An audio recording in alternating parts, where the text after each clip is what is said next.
시청자 여러분 안녕하십니까, 이영풍TV입니다. 지난 주말이죠. 광화문 그리고 시청 앞, 그 다음에 서울역 앞, 그리고 용산 삼각지 이렇게 네 군데에 걸쳐서 좌우파 단체들의 릴레이 집회가 열렸어요. 먼저 이 광화문에는 뭐 번국본인가요?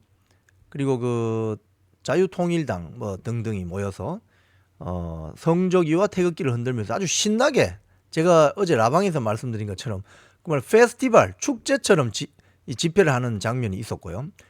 굉장히 많이 왔습니다. 제가 뭐 구체적으로 몇 명이라고 말씀드리지 않아도 뭐 이 언론 보도된 게 있으니까 또 제가 말씀을 드리면은 정확성에 또 뭐 문제가 생길 수 있기 때문에 많이 왔어요. 자, 그다음 그러니까 광화문 그 앞에서 그 저기 광화문 사거리 앞에서 저기 이제 저 거의 덕수궁 그 길까지 정도 왔죠. 굉장히 서울시 의회 그 지나서. 자, 그다음 그 덕수궁 앞 대한문에서 저쪽 이제 숭례문 쪽으로, 이쪽은 또 그 민노총이 집회를 했습니다. 자, 그리고 그 밑에는 또 민주당이 한 15,000명 모여서 하고, 용산 삼각지는 신자유연대 거기 한 몇천 명 모여서 하고, 이렇게 이제 있는데 유일하게 폭력 행사를 한 곳이 민노총 집회입니다. 제가 어제 라방에서 말씀드린 것처럼 이 좌파 세력들, 특히 급진 좌파 세력들의 본질은 폭력, 기만, 가짜뉴스, 뭐 선전선동 이런 거라고 제가 말씀드렸잖아요. 이 경찰이 지금 여기에 대해서 엄단하겠다 이렇게 선언을 했습니다. 지금 윤지호 경찰청장이 뭐라고 했냐면 지난주 토요일 그 서울 도심 대규모 집회 과정에서 조직적으로 불법 행위가 이루어진 정황이 있다. 이 범죄라는 것은요, 우연하게 그냥 실수로 일어난 거 이거 하고 누군가 조직적으로 모의해서 일으키는 거하고는 차원이 완전히 다릅니다. 그래서 경찰이 조직적인 불법 행위가 이루어진 정황이 있다고 파악한 것은 뭔가 파악한 거죠, 지금. 자, 그래서 민노총 양경수 위원장에 대한 입건 전 조사, 즉 내사에 착수했다고 합니다. 양경수 민노총 위원장은 아시는 것처럼 경기 동부연합, 이석기, 뭐 이정희, 지금 진보당 대표인 김재현, 뭐 이자들과 거의 뭐 옛날 그 구통진당 세력 있잖아요. 정당 해산된 통진당. 뭐 어떻게 보면 김일성 주체사상을 신봉하는 그런 세력의 일원이 아닌가, 이렇게 언론에서는 많이 회자가 됩니다. 자, 경찰청 관계자가 뭐라고 했냐면 현장 상황을 본다는 것은 그 요즘 보시면은 경찰 집회 현장에 경찰관들이 누구는 방패를 들고 있고 누구는 또 이렇게 큰 막대기 같은 걸 위에다가 카메라를 달아서 증거를 수집합니다. 그런 경찰관들이 또 있어요. 자, 현장 상황을 본다는 말은 그런 체증한 화면들을 다각도에서 봤을 때 민노총이 불법 행위를 사전에 기획한 것으로 보인다. 그래서 양경수 위원장 등 7명에 대해 내사에 들어갔다, 이렇게 밝혔어요.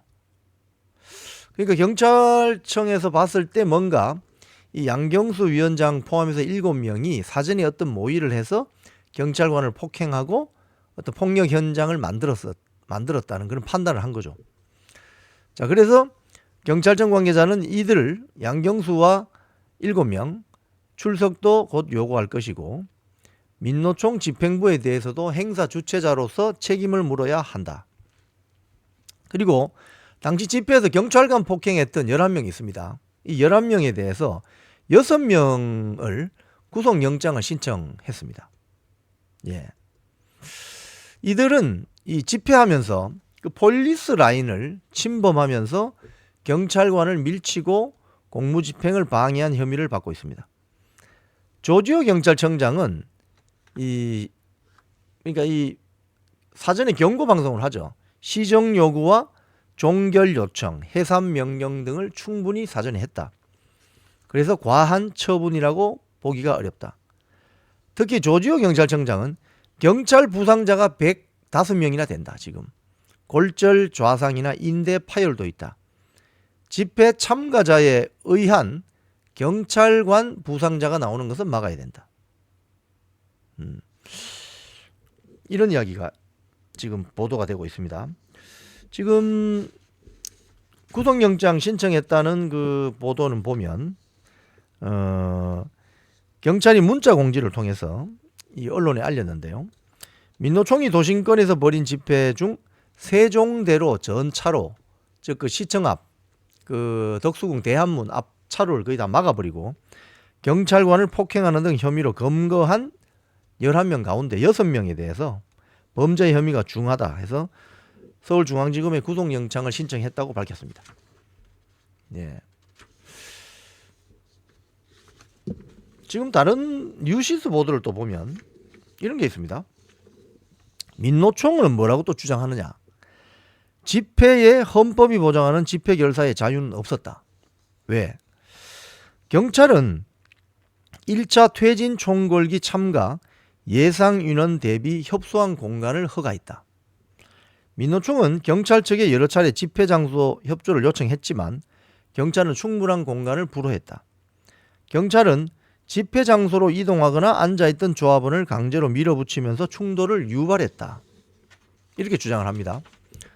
경찰관 2만여 명이 동원이 되었고 폭력을 휘둘렀다. 양경수 민노총 위원장은 조지호 경찰청장이 이렇게 이야기했거든요. 시민들이 지나다닐 수 있는 최소한의 통로를 확보한 것이 강경 진압이라는 데 동의하기 어렵다고 말했는데 이건 새빨간 거짓말이다. 이렇게 주장을 했어요. 참여연대도 이렇게 이야기했습니다. 뒤늦게 합류한 시민들이 본 집회 대오에 참가하는 것을 막기 위해 바리케이트를 친 것이야말로 집회의 자유를 침해하고 방해한 과잉 공권력 행사다. 자, 제가 양측의 주장을 다 말씀드렸습니다. 자, 제가 보는 관점을 이야기해 드리겠습니다. 10월 27일 날 광화문 앞에서부터 서울역까지 또 장소가 협소해서 여의대로까지 집회 신고를 하고 110만 명 정도의 기독교인들이 모였습니다. 거기서 경찰관 폭행 사건 났습니까? 안 나죠. 자, 그리고 그날 같은 날 광화문 앞에 있었던 우파 단체의 집회 현장에서 경찰관 폭행 사건 있었습니까? 안 나죠. 왜 안 나느냐? 폴리스 라인을 지키기 때문에 그렇습니다. 집회 신고한 그 폴리스 라인을 지켜주기 때문에 경찰관하고 충돌할 일이 없는 거예요.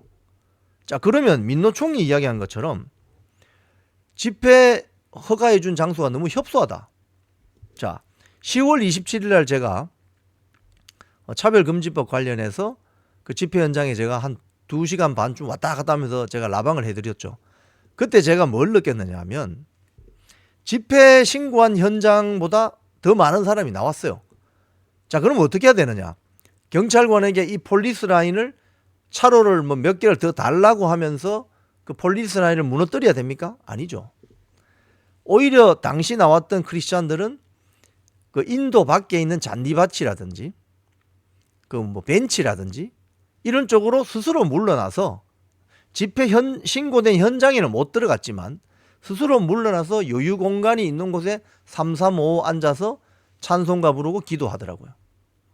이게 바로 성숙된 선진 시민의 모습이죠. 집회 신고한 공간이 좁다고 폴리스 라인을 무너뜨리고 이걸 막는 경찰관을 두들겨 팬다? 이건 정상적인 게 아니죠. 집회 신고한 면적보다 많은 사람이 나올 수도 있죠. 예상한 거와 달리. 그러면 어떻게 해야 됩니까? 주최 측은. 집회 신고한 그 영역에 최대한 사람을 앉히고 부족한 공간은 옆에 예를 들자면 뭐 잔디밭이 있다든지 또는 여유 공간이 있으면 그쪽에서 알아서 자율적으로 집회에 참여할 수 있도록 유도를 하면 되는 것입니다. 그런데 이걸 아예 그냥 그 덕수궁 대한문 앞에 차로를 그냥 다 점거해버리고 한다? 이건 경찰이 그래서 이거 계획적으로 모의한 것이다. 이렇게 판단하는 거죠. 좌익 세력들이 기본적으로 가지는 이런 폭력성은요. 기존 공권력에 대한 도전 또는 공권력을 무시하겠다는 그런 어떤 뭐랄까요, 깔려 있는 반감 그런 곳에서 이 도발이 되는 거 아닌가 이렇게 의심이 됩니다. 지금 조지호 경찰청장이 오늘 6명 구속영장 신청했고 양경수 민노총 위원장에 대해서도 내사에 들어갔다라고 밝힌 점은 경찰이 이제는 더 이상 뭐 경찰관을 두들겨 팬다든지 폭행을 해서 공권력을 넘어서는 이런 뭐 노동조합이든 그게 뭐 시민단체든 사회단체이든 간에 앞으로 대한민국에서는 1인당 GDP 35,000불 대한민국에서는 그런 일이 일어나지 않도록 해야 되는 것입니다. 지금까지 이영풍TV였습니다.